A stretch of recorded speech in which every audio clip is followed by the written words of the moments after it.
بسم اللہ الرحمن الرحیم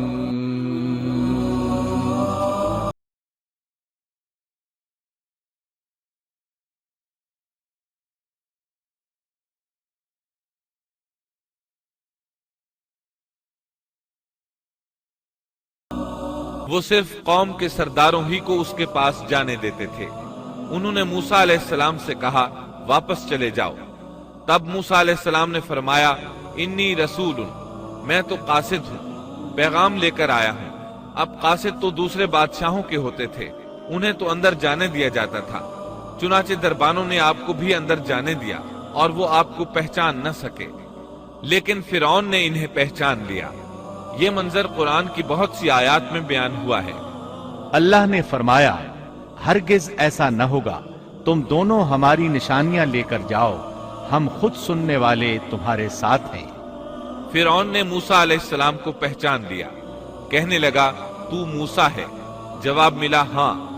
فرعون نے جو کچھ کہا سورۃ الشعراء آیت 18 تا 22 میں ہے۔ فرعون نے کہا کیا ہم نے تجھے تیرے بچپن کے زمانے میں اپنے ہاں نہیں پالا تھا، اور تو نے اپنی عمر کے بہت سے سال ہم میں نہیں گزارے؟ پھر تو اپنا وہ کام کر گیا جو کر گیا، اور تو ناشکروں میں سے ہے۔ موسیٰ نے جواب دیا میں نے یہ کام اس وقت کیا تھا جب میں راستہ بھولے ہوئے لوگوں میں سے تھا، پھر تم سے خوف کھا کر میں بھاگ گیا، پھر مجھے میرے رب نے حکم اور علم دیا اور مجھے اپنے پیغمبروں میں سے کر دیا۔ مجھ پر کیا تیرا یہی احسان ہے جسے تو جتا رہا ہے کہ تو نے بنی اسرائیل کو غلام بنا رکھا ہے؟ موسیٰ علیہ السلام نے یہ باتیں فرعون سے پورے رعب اور دبدبے سے کہیں۔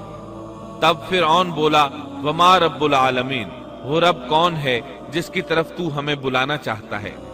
موسیٰ علیہ السلام نے فرمایا وہ آسمانوں اور زمین اور ان کے درمیان کی تمام چیزوں کا رب ہے، اگر تم یقین رکھنے والے ہو۔ یہ باتیں موسیٰ علیہ السلام نے فرعون کے دربار میں سر عام تمام لوگوں کو مخاطب کر کے کہی تھیں۔ آپ کی بات کا فرعون نے جو جواب دیا وہ سورۃ الشعراء آیت 25 تا 28 میں ہے۔ فرعون نے اپنے ارد گرد والوں سے کہا کیا تم سن نہیں رہے؟ موسیٰ نے فرمایا وہ تمہارا اور تمہارے اگلے باپ دادوں کا پروردگار ہے۔ فرعون نے کہا لوگو تمہارا یہ رسول جو تمہاری طرف بھیجا گیا ہے یہ تو یقیناً دیوانہ ہے۔ موسیٰ نے فرمایا وہی مشرق اور مغرب کا اور ان کے درمیان کی تمام چیزوں کا رب ہے، اگر تم عقل رکھتے ہو۔ موسیٰ علیہ السلام نے اب ایسی چیزوں کا ذکر شروع کیا جو فرعون کے بس میں نہیں تھی، اس لیے کہ فرعون کہتا تھا میں رب ہوں، جبکہ موسیٰ علیہ السلام فرما رہے تھے آسمانوں کا، زمینوں کا، مشرق اور مغرب کا رب اللہ ہے۔ اور یہ وہ چیزیں تھیں جن کو سب جانتے تھے کہ یہ فرعون کی دسترس میں نہیں ہے۔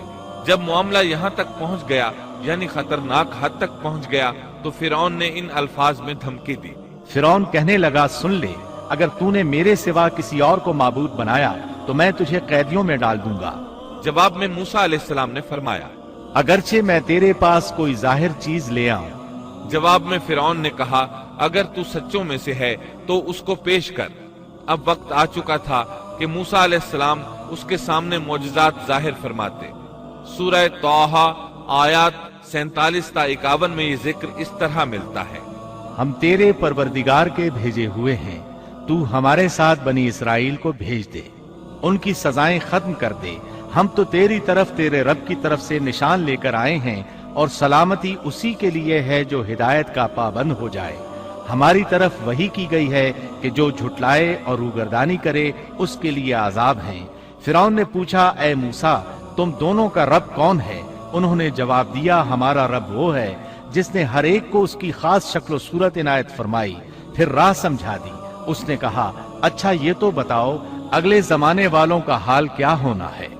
فرعون کا مطلب یہ تھا کہ جنہوں نے اس رب کی عبادت نہیں کی جس کے بارے میں تو ہم سے گفتگو کر رہا ہے ان کا حال کیا ہوگا۔ موسیٰ علیہ السلام نے جو جواب دیا اس کا ذکر سورہ طٰہٰ آیت 52 میں آیا ہے۔ انہوں نے جواب دیا ان کا علم میرے رب کے ہاں کتاب میں موجود ہے، نہ تو میرا رب غلطی کرتا ہے نہ بھولتا ہے۔ اب وہ موقع آ پہنچا تھا کہ ان کے سامنے نشانیاں اور معجزات ظاہر کیے جائیں۔